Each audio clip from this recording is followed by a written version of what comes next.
You're listening to the RFBL Report with your hosts, Bear and Pat Downsky. I only realised when I was up in Wolverhampton, the New Forest owner is an absolute cuck. Truly, the rich get richer. Juice, because I only drink juice. We got some typical Peking bullshit. Here comes 5th place New Forest. He's cagey, he gets on base, he's a consummate pro. Warning, things are about to get weird.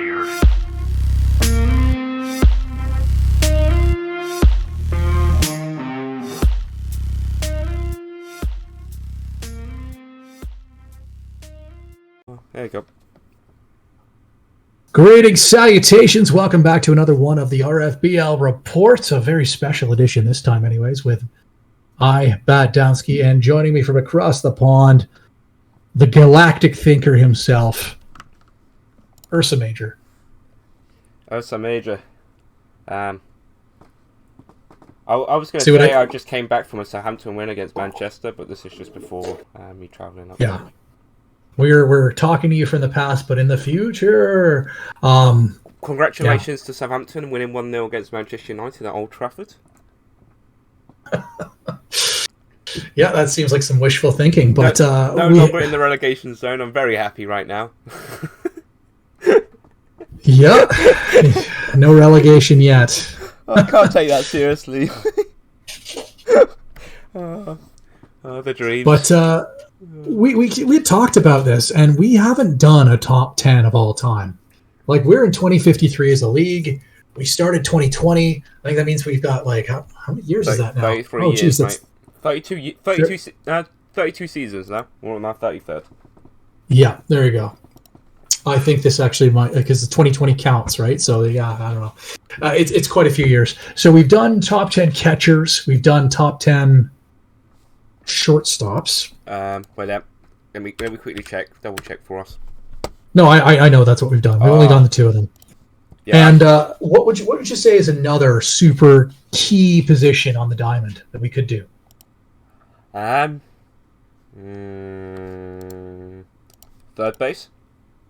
I think that's a great idea. Spectacular idea, Bear. Totally not scripted. No, I thought of that all by myself. I did. All by yourself. Yeah, so the hot corner, like I think when we went to see the Jays play in Toronto, Matt Chapman was a big draw for a lot of us, because there's something to be said about watching some good third base defense. And some of the guys on this list, pretty good with the glove. Some of them really good with the bat and not so good with the glove. But we've got I think we've got some dissension in the ranks as well. And like, I have a list of, it's kind of weird because I kind of got 12 guys. I know it's a top 10 list, but I wanted to throw down a couple honorable mentions. I had two that were close to my heart. One that I think I'll lead with as an honorable mention, but Xavier Van Setters. I think Van Setters was actually really good. I think it's a testament to how many people we had on this list that I have him just outside my top 10. And I think what it is that he has a 112 weighted runs created plus. He won some gold gloves. He won some silver sluggers.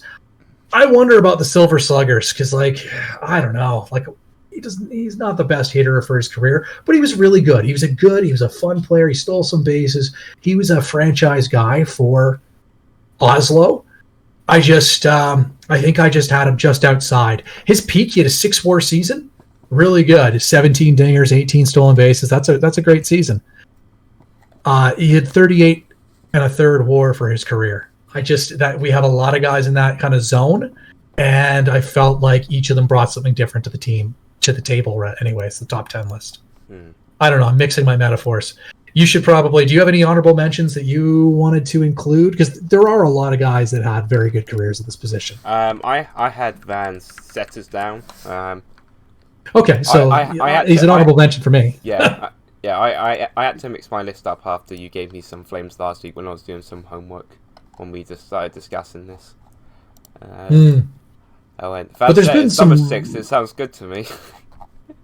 There's been some really good ones. Like I ended up, I didn't have Hirota on my list. I didn't have Knapp on my list. Butenkamp. There were a lot of guys. Kawicki. Butenkamp was one. I thought hard about. David Schultz. I thought he was a pretty good third baseman from when he existed. He played. I'm looking. Oh, sorry. He played for Pekin naturally. Had a 2038 season where he hit at a 7.8 WAR season, and then played for Kyiv for a couple of seasons. Played decently, and then finished at the Sloss for his last 2 years at 2046, 2047. I had a guy that I excluded too, and I feel bad about it now. But like Paul Tofting. Oh. I feel like he should have been in there, and maybe I should be bumping someone else. But like, he's just a guy. He had 52 WAR in his career. He had a career 124 weighted runs created plus. But he's one of those guys where it's like, was that in doubles? Like, what did he drive? Because like, he didn't hit a lot of home runs.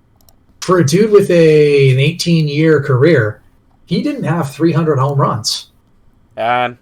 He didn't win a lot of individual. He consistently hit about 40 doubles a year. Yeah, but he's a guy that like he made a lot of all-star teams. Like he's a 5-time all-star. He's a 2-time Silver Slugger. That's a thing. But again, I feel like guys on this list are maybe a little bit more accomplished, or might have had like a higher peak. I feel like he's a bit of an accumulator. But like, I want to pay tribute to a guy that had a really good career and was really good for a bunch of teams for a few years, most notably Rain City. Yeah. Like he played in Zurich, he played for Redondo, but Rain City, he was an icon there. He played like 12 seasons with that team. So like Paul Tofting is a guy that I think is an honorary top 10 member. Yeah. With that being said, do we have any other honorary mentions, or did we want to go get into the list? I think we well, actually, I have Chris Knapp as an honourable mention, actually. I don't know if he's on your list, but he played for Sunnyvale for fuck knows how long. It was a while. 15 years, I think. 15, 16 years. Pretty. Yeah, 15 seasons. He fell short of 500 bombs, but like, again, a 121 career, weighted runs created plus, almost 50 WAR. Like, he had a good career. Yeah.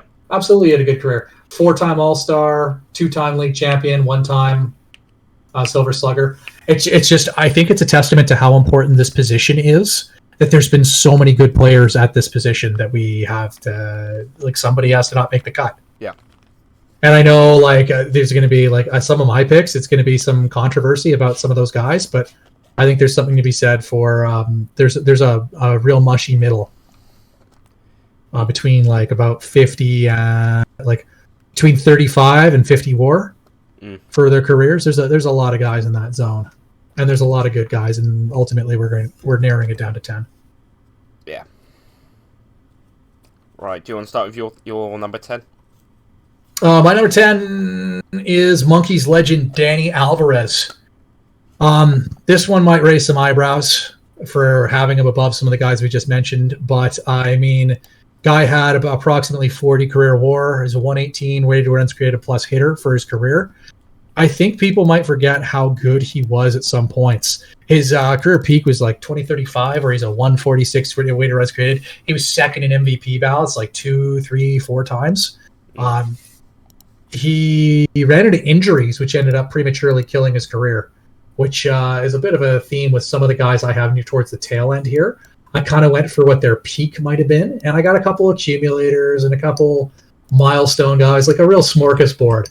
But like at his peak, this guy was providing like Gold Glove or close to it defense and hitting 40 plus home runs, driving in runs, and he won a lot. 4-time All-Star, 1 Gold Glove, 1 Silver Slugger, and 6 rings. It's one of the most winningest players in the history of the game. I think there's something to be said for that. Yeah. Playing third base on Monkeys Dynasties.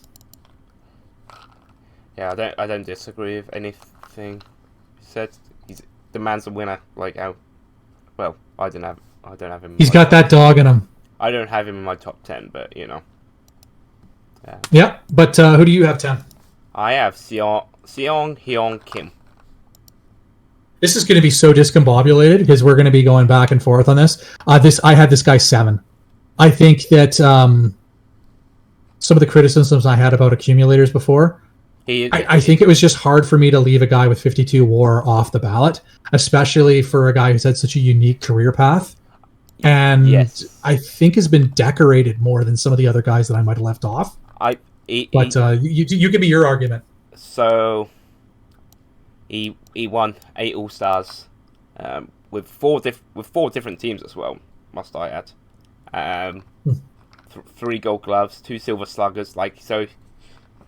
It was great on both sides. But his career didn't really hit off till he was 30. Which is the most interesting part, you know? Yeah, he kind of sucked until he hit 30. I think it was 32, or 31 or 32, 31 maybe he broke through? Yeah, about 32 he started kicking off when he moved to Kirkland. He started at Cape Breton, age 22. Played there for 3 years. Horrendous with the glove. Absolutely diabolical with the glove. He was bad with the bat too in Cape Breton. Yeah, he started well with the bat, and then he tailed off and moved to Beijing, where Beijing he was decent with the glove. I would note that Cape Breton was using him as a shortstop. Yeah, that carry on. That might be the primary reason why he struggled, but we brush over that part. Staying positive. Yeah, stay positive. It was average at Beijing. He still won an All-Star in 2040 there, you know. So there's that. And then went to LA. Average again.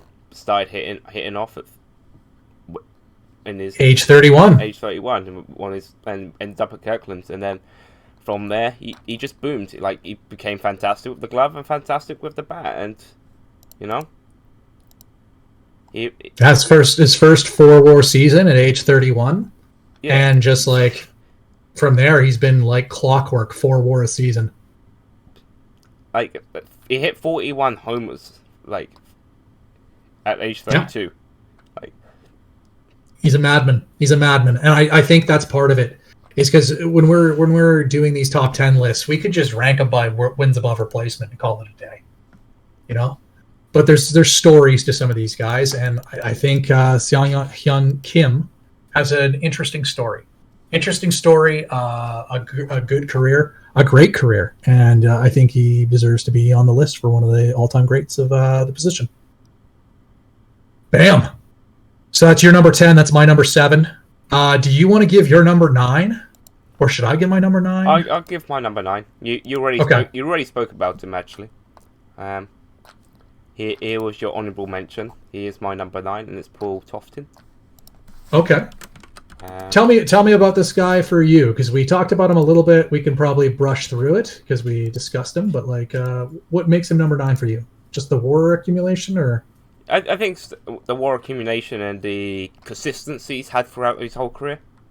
I think he's a lot more consistent than Kim. He didn't have a rocky start, and didn't start actually playing ball till he was 32. But whereas for Tofton, he's been consistent throughout his time at Rain City, and then even when he moved to Redondo Beach and Zurich, he's still net positive. You know? Yeah, he's a guy that I feel like he was he was a fragile player, but I don't feel like he missed a lot of time. You know what I mean? Yeah. I think he was rated as fragile, but he didn't really miss a ton of time. He's rated now, and he's not really missed many times. It's the longest one was early in his career where he 3-4 months. Other than that, it's there's a week here, a week there, a day here, a day there. For someone who's fragile / wrecked, he's managed to play numbers of games. He's had 2 seasons below 100 games in 15 years, let's say. And there's a run there where he had 8 out of 9 seasons at 3+ WAR. Yeah. Which you go, yeah, 3 WAR, but 3 WAR is probably the starting point for a very good player. 2 is what you should be kind of expecting out of a lot of your positions.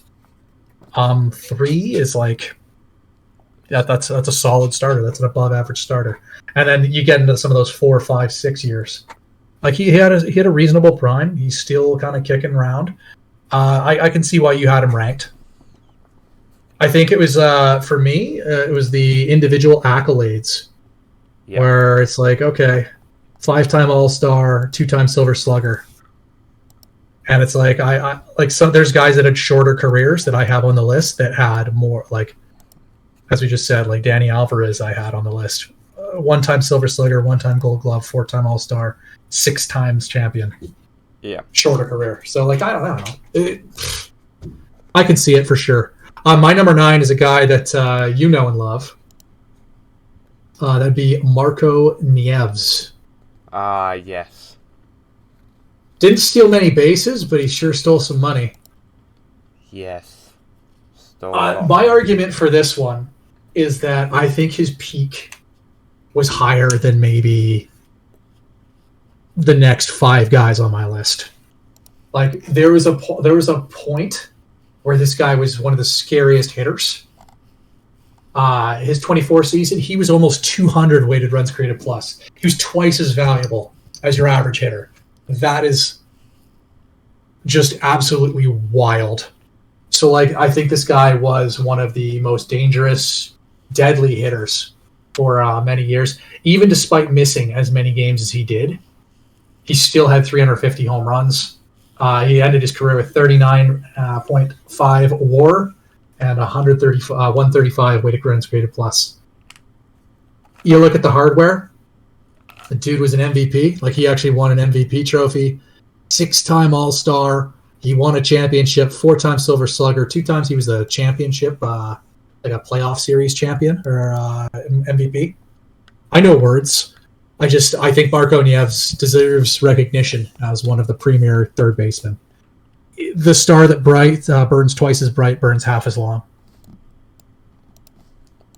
Fancy metaphors right there. I know, I got all poetic. What do you got for number 8? My number 8 is TJ Wasserman. This is my number 6. Oh. Why do you like TJ Wasserman? 7-time All-Star, 3-time Silver Slugger, 2-time Champions Series MVP.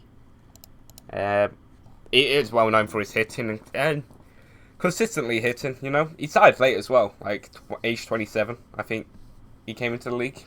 Played for what was then New Jersey, or now Shanghai. I think this guy's probably a fringe Hall of Famer even. Yeah, he's like a better version of Paul Tofting, in my opinion. I think he was much better than Paul Tofting. I think it might be a lack of injuries, but he's that tier above, you know. He's that tier above. You know what? I think you're probably right with the comparison. It's just that first season. He had one season where he was like 7.5 WAR, and for whatever reason, he just went ham. He had like a 350 batting average. It was just like a weird BABIP spike. And it really set a peak for him that some other guys never quite reached. So, like, I think that's a kind of a cool thing for him. Is that consistently about a Paul Tofting. Maybe a little worse in some ways. But, like, he had a couple years where he was like, this is the best third baseman in the game. Wow. Yeah.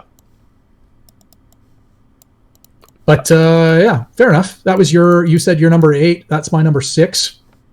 My number 8 is a guy that I think I'm probably discounting him maybe a little bit too hard. But to me, kind of similar to Marco Nieves, Arturo Velez. Oh. This is a Springfield guy. Yeah. Had a 40.46 WAR in his career. He was a career 152 weighted runs created plus. He had 3 rings. He was 3-time playoff series MVP, 5 All-Star games, 3 Silver Sluggers. He was absolutely dominant at times. It was a weird power eye thing. I think this is one of the guys that they got for Jose Cano. And he almost won an MVP once. He finished second in 2045. I still think his best season was 2043, where he had 56 dingers. He had an OBP over 400 and a 174 weighted runs created plus, 7.8 WAR. If you consider that he was a net negative defensively, that's a really high wins above replacement. And that's probably one of the reasons why I couldn't put him higher on this list. Again, I think it's the peak argument. He had some really impressive seasons, 170, 176, 174 weighted runs created plus. I think for me, it's that he only played 60% of his career games at third base. This guy turned into a designated hitter very quickly. He's my number 7. Okay. So, like, I remember this guy being an absolute force. Absolute force. Really great, but he ran into injury issues, too. He didn't play a lot of defense. What do you like about Arturo Velez? Man fucking hit bombs. He did hit bombs. He liked to walk, too. Yep, he liked to walk, hit bombs. Like, I think the guy won, what, 3 rings? 3 rings at Springfield? 3 rings? Oh, yeah. So, like, and MVP once as well. So, what more can you say? He hit 2 7 more seasons as well, and 2043 and 2045. So, funny enough, which is the 2 seasons that they didn't win at Springfield. I will note, I don't think he ever won an MVP, but he finished second once. It says, oh no, yeah, second in 2045. That's my bad. I got you. Whoops. But like, he was very close a couple times. He was really good. His peak was ridiculous. That was a guy that you were like, well, I hope he doesn't damage me too much. Yeah. I'm going to skip over 7 and 6 because we've already covered those doing our weird format here. I had Sung Hyun Kim 7 and TJ Wasserman 6th.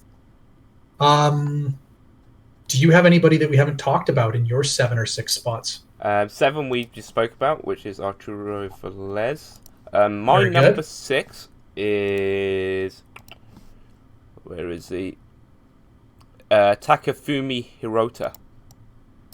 Interesting. This is a guy I didn't list. Tell me about him. It's another guy that's fucking... It's just like consistently good, you know? Like, for me, I rank consistency more important than peaks.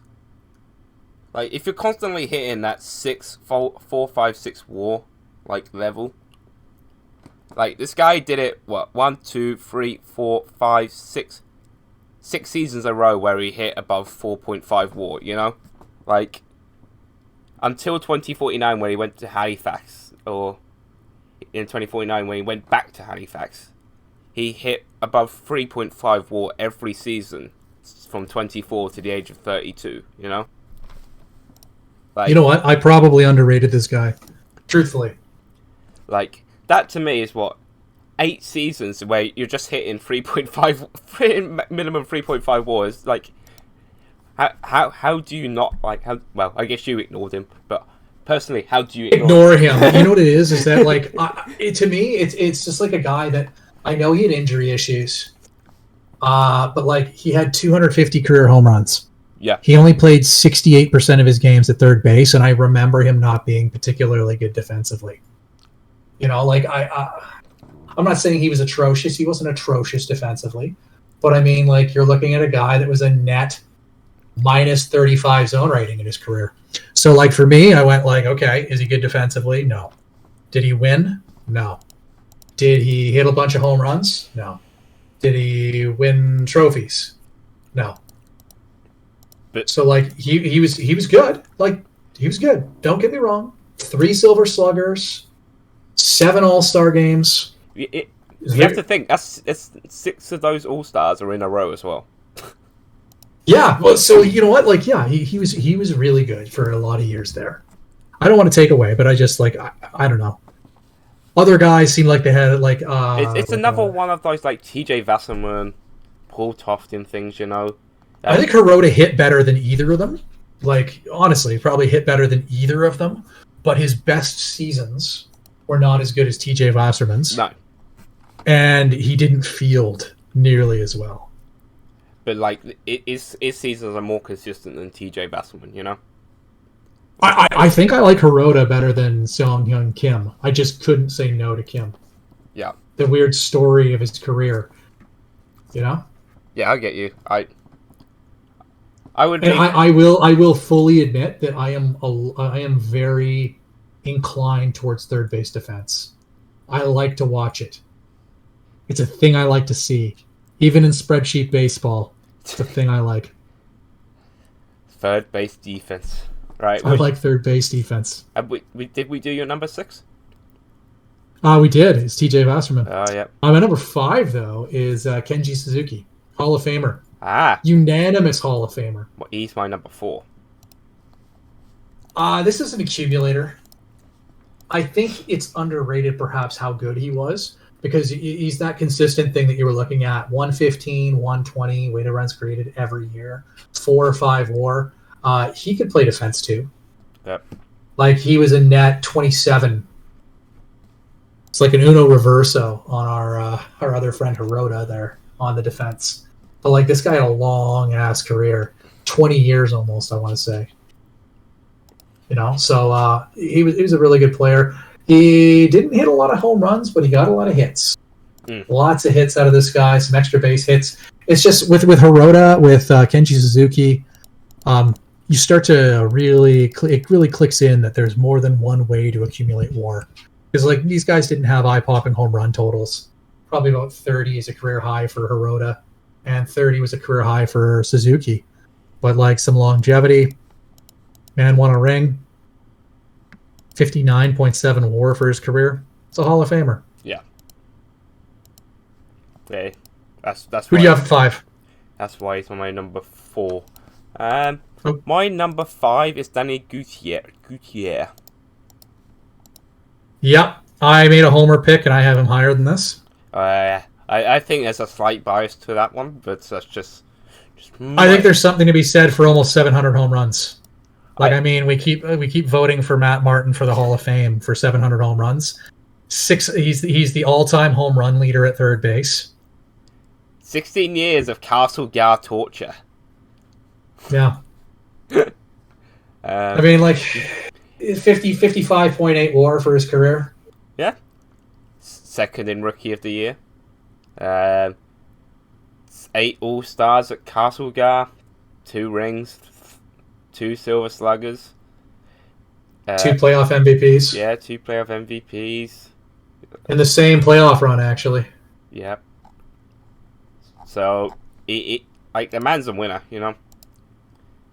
Man's a winner. And 2048, he had the most walks in the season.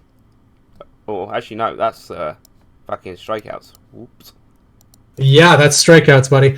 Okay, so Danny Gutierrez is kind of a Troy Gloss guy in my mind, and that he just swings really hard at whatever comes across.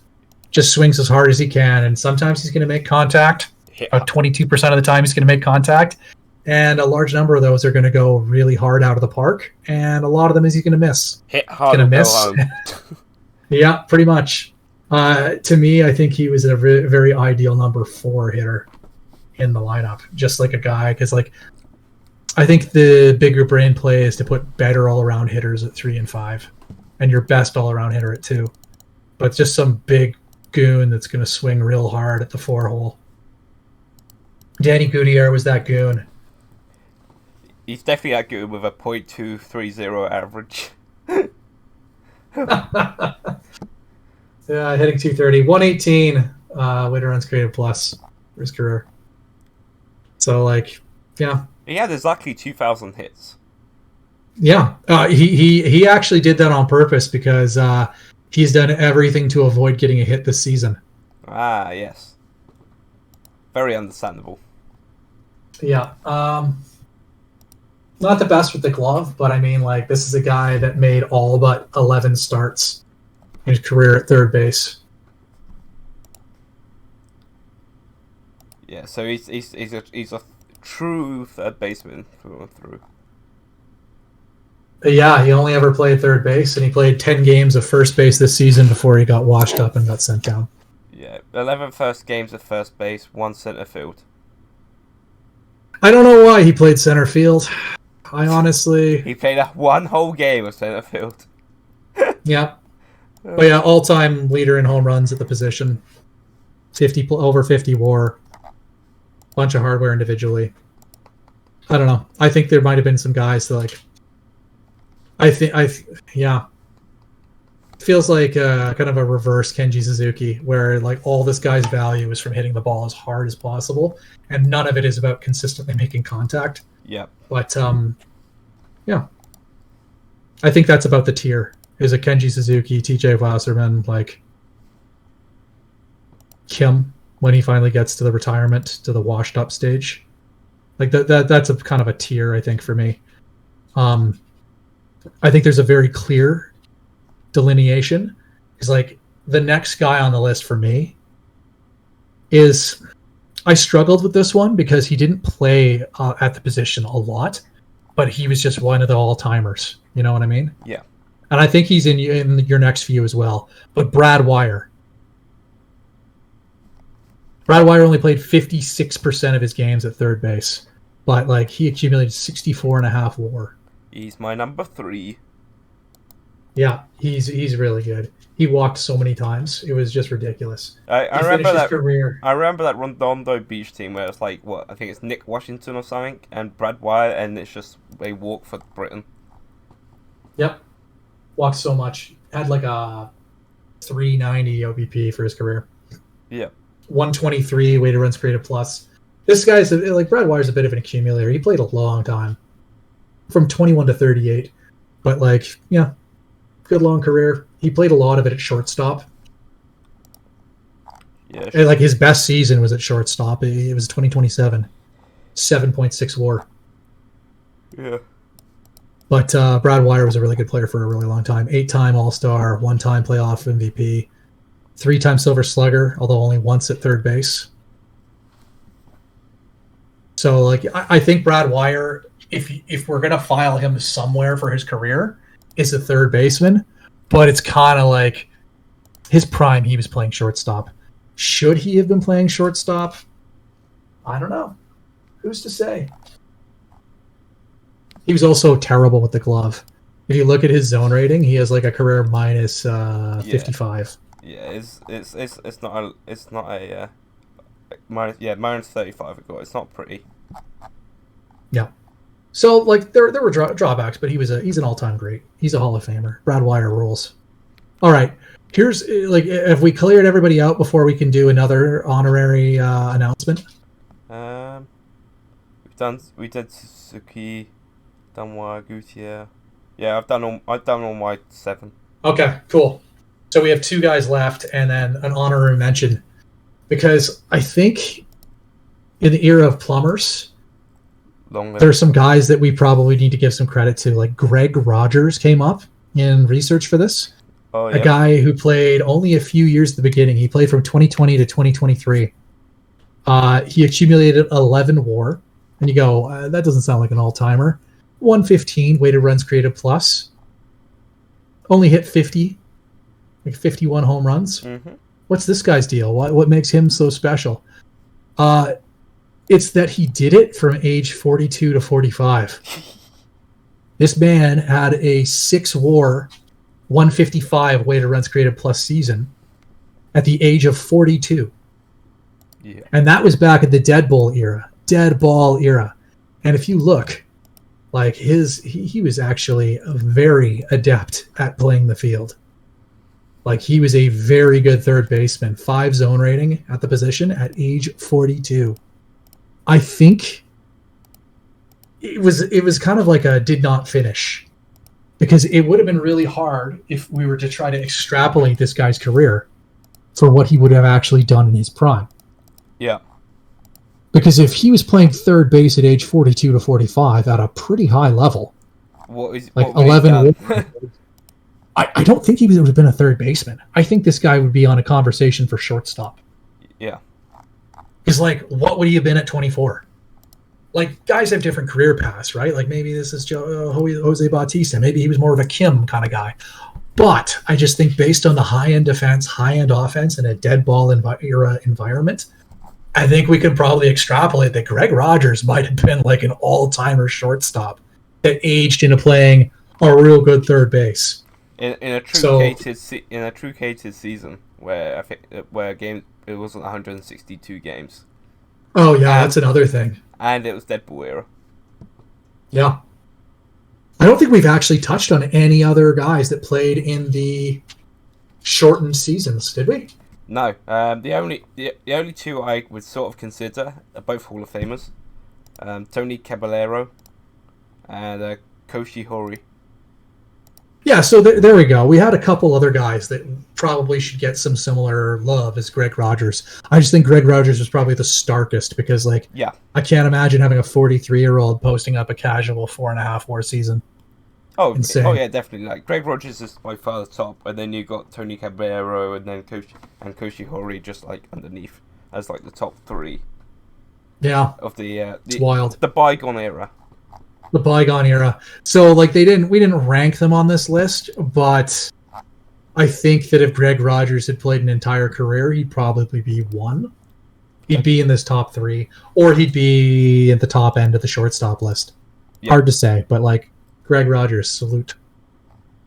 We've got our final two, and I think people have a very good idea, perhaps, of who these two are. It depends how long they've been at the league. Like I think one of them people might not know, the other one people will know.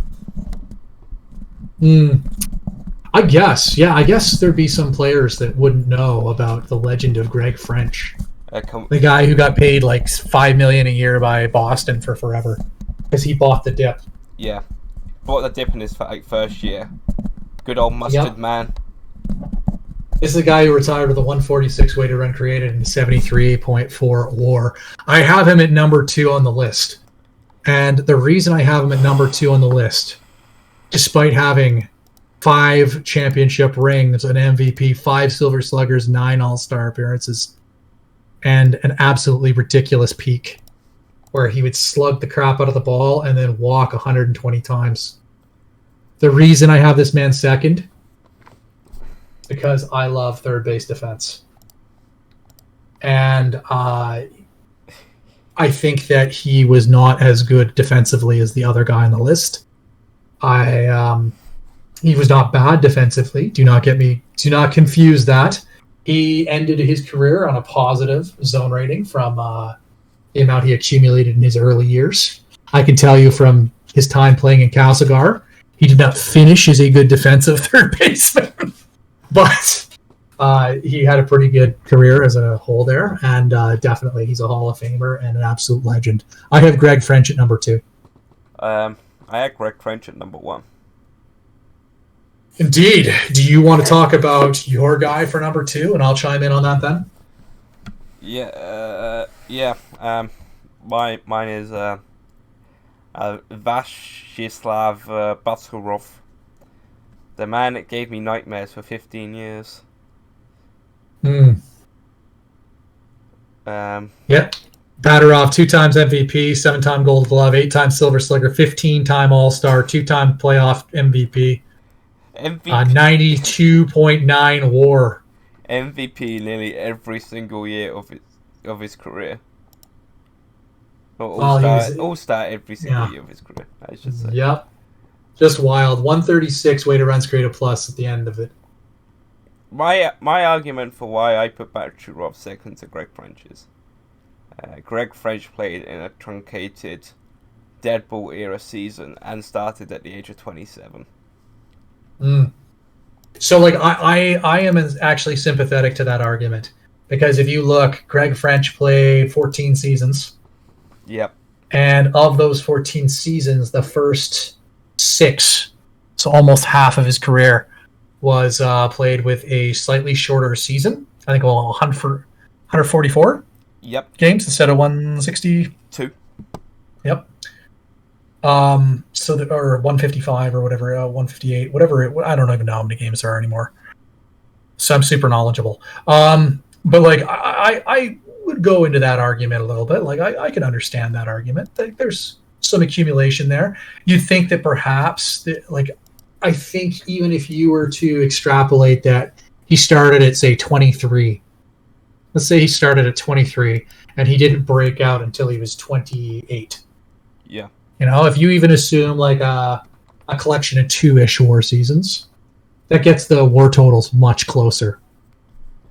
I think where I'm going to disagree with you is Baturov 15 All-Star games, my man. Like, my man couldn't get 15 All-Star games because he couldn't play 15 seasons. yeah, I just mean 15 times All-Star. This guy was he was an All-Star 15 times. He won 2 MVPs, and he also was like the best defensive third baseman for a whole swath of years. Like, he ended his career with 22.9 zone rating, and he had 7 Gold Gloves to show for it. Like, he was just an absolute champion on both ends of the ball. And I think that's where I stand on that. Is that I think Batarov for the whole package. I have Batarov 1. I think if we're saying who is the better offensive player, Mr. I think Greg French. I think Greg French probably has a slight edge. But for the best third baseman of all time, I have Slava Batarov. Yeah. Only played for 1 franchise ever as well. Greg French did it at 2 different places. He could do it on a rainy day at Castlegar.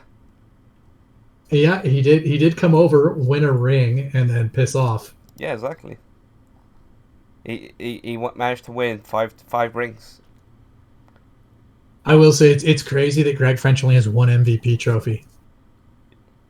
Yeah, He finished second 4 times. We talk about the voters back then. Listen, I can't. I'm not allowed to complain about awards voting. Yeah, you're not. You're banned from that. When I do it, it's like a shrieking a ree. When other people do it, it's because it's like a grave injustice has been committed. Yeah, and that's why Greg French is my number 1. And Slav Batarov is my number 1. But I think what we learned from doing this list is that there's a lot of great third basemen. 2 that stand kind of above the rest, and then just an absolute mash of like 8 to 14 guys that could be anywhere in the rankings, I think. Yeah, it depends how you view defense, consistency. It really does. Is it a peak? Is it a longevity thing? Like, because like that's the thing. I didn't really take a stance on peak versus longevity. I just tried to include a couple of each of those guys. Yeah. Get a little bit of a like guys like Arturo Velez, Marco Nieves, who had shorter careers, but like really high peaks. And those guys were also like purely offensive, right? Like Brad Wire, Arturo Velez, Marco Nieves, very offensively slanted players. Danny Gutierrez is fairly offensively slanted. But then you have guys like Kim and Alvarez and Suzuki, who are very strong with the glove, and Batarov, really strong with the glove overall. That made my list as well. And I think you had some of that split as well. You had Van Setters. Yeah. Very glove-driven value for Van Setters. Very bat-driven value for Hirota. Like, it's very difficult to kind of put them in order, given how close a lot of these guys are. It's very much taste over everything else. Absolutely. But if you manage to sit through this entire spiel, bless your heart. 45 minutes of listening to us grumble. Just grumble about third baseman. Just the most pedantic arguments, too. And also extremely disorganized. Yeah, extremely disorganized. We managed to chat shit. But we saved you. We looked after you for 45 minutes as we grumbled and chatted shite for that time, you know. I will say I'm proud. I am proud that a Bears player made the top 10 list. So did I. He only played 1 season, but he did it. Yep. And that being said, I think that's all we got. There were a lot of good third basemen that came through this league. There was a lot of professional ones, and I think that's about where we land for this one. Thank you. I tried to get away from just doing a straight WAR ranking. Yeah. Well, there you go. Greetings, salutations. Welcome back to another one of the RFBL reports, a very special edition this time anyways, with Bat Downsky, and joining me from across the pond, the galactic thinker himself, Ursa Major. Ursa Major. I was going to say I just came back from a Southampton win against Manchester, but this is just before me travelling up. Yeah. We're talking to you from the past, but in the future. Congratulations to Southampton winning 1-0 against Manchester United at Old Trafford. Yeah, that seems like some wishful thinking, but no longer in the relegation zone. I'm very happy right now. Yeah, no relegation yet. I can't take that seriously. The dreams. But we talked about this, and we haven't done a top 10 of all time. Like, we're in 2053 as a league. We started 2020. I think that means we've got, like, how many years is that now? 33 years, geez, mate. 32 seasons now. We're on our 33rd. Yeah, there you go. I think this actually might, because the 2020 counts, right? So, yeah, I don't know. It's quite a few years. So we've done top 10 catchers. We've done top 10 shortstops. Wait, let me quickly double check for us. No, I know that's what we've done. We've only done the two of them. Yeah, and what would you say is another super key position on the diamond that we could do? Third base. I think that's a great idea. Spectacular idea, Bear. Totally not scripted. No, I thought of that all by myself. I did. All by yourself. Yeah, so the hot corner, like, I think when we went to see the Jays play in Toronto, Matt Chapman was a big draw for a lot of us, because there's something to be said about watching some good third base defense. And some of the guys on this list, pretty good with the glove. Some of them really good with the bat and not so good with the glove. But we've got I think we've got some dissension in the ranks as well. And, like, I have a list of, it's kind of weird because I kind of got 12 guys. I know it's a top 10 list, but I wanted to throw down a couple honorable mentions. I had two that were close to my heart. One that I think I'll lead with as an honorable mention. But Xavier Van Setters. I think Van Setters was actually really good. I think it's a testament to how many people we had on this list that I have him just outside my top 10. And I think what it is that he has a 112 weighted runs created plus. He won some gold gloves. He won some silver sluggers. I wonder about the silver sluggers because, like, I don't know. Like, he's not the best hitter for his career, but he was really good. He was a fun player. He stole some bases. He was a franchise guy for Oslo. This has been the RFBL Report with Bear and Batdowski. To find out more about the RFBL, including stats and history, you can go to statsplus.net/RFBL. To find more episodes of the RFBL Report, you can go to Apple Podcasts, SoundCloud, Buzzsprout, and YouTube.